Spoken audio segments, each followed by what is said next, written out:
You worked for them. You suffered for them. You gave them your best years, your best self, your best heart, and now you're left with silence, with doubts, with questions that burn deeper than fire. Was it ever love? Or was it simply a hunger, cloaked in the language of forever, that you mistook for something sacred? The truth is hard, but philosophy has never been afraid of hard truths. There is a difference between passion and devotion. One blinds you, consumes you, rushes through your veins like lightning, but fades into ash. The other is steady, grounded, built on loyalty and virtue. One is fireworks. The other is the hearth that warms a home. So many of us confuse the two. We worship the excitement, mistaking intensity for depth. But when the fire burns out, when betrayal cuts through the heart, we realize what we thought was love was only smoke. Epictetus once said, "We suffer not from events, but from our judgments about them." You suffer not just because someone lied or strayed or betrayed, but because you believed the flame would last forever. You told yourself a story, and when that story collapsed, so did your peace. Why do people wander outside of loyalty? Often it is not about you at all. It is about their own weakness, their inability to master themselves. Seneca warned, "No man is free who is a slave to his body." The hunger for novelty, the endless chase for thrill, it says nothing of your worth.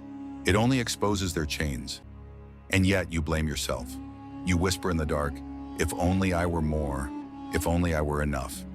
But hear me now. Their betrayal is not a mirror of your inadequacy. It is the confession of their own lack of discipline, their own poverty of character.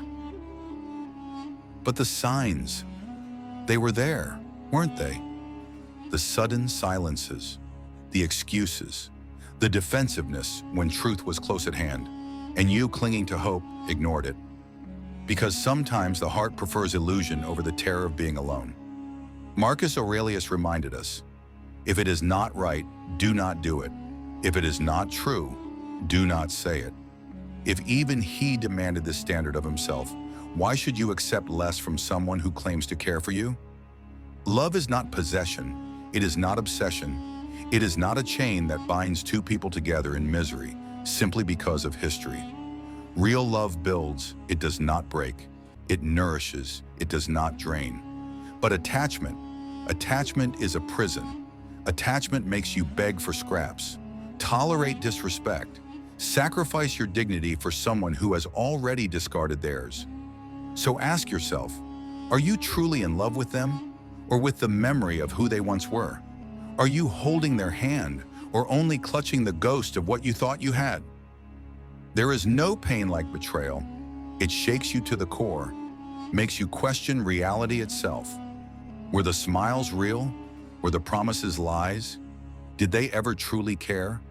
The Stoics never told us to suppress this pain. They told us to face it. Marcus Aurelius wrote, "If you are pained by anything external, it is not this thing that disturbs you, but your judgment about it. And you have the power to wipe out this judgment."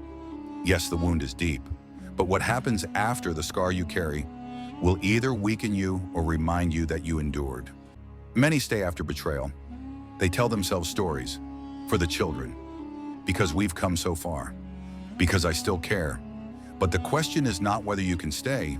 The question is whether staying costs you your soul.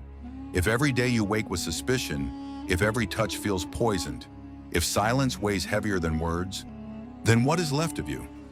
The Stoics taught that peace of mind is the highest good, and if staying destroys your peace, then staying is not love, it is self-betrayal.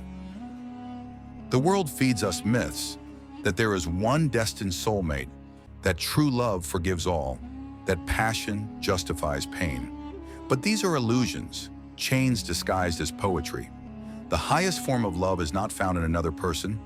It is found in the pursuit of virtue, in the ability to respect yourself so deeply that you refuse to kneel before false promises. Soulmates? Number. There are people who strengthen you, and there are people who destroy you. To call the one who destroys you destiny is to call your own suffering divine. It is not, it is a choice. So what then is the path forward? First, confront the truth. No excuses, no rewriting the story. What happened, happened. Then, reclaim your dignity. Do not beg for attention from someone who disrespected you. Let silence be stronger than pleading. And then, remember this. Healing does not mean forgetting. Healing means remembering differently. You survived. The betrayal is not proof of your weakness. It is proof of your endurance. When the memory comes, don't ask, why me? Instead ask, what now?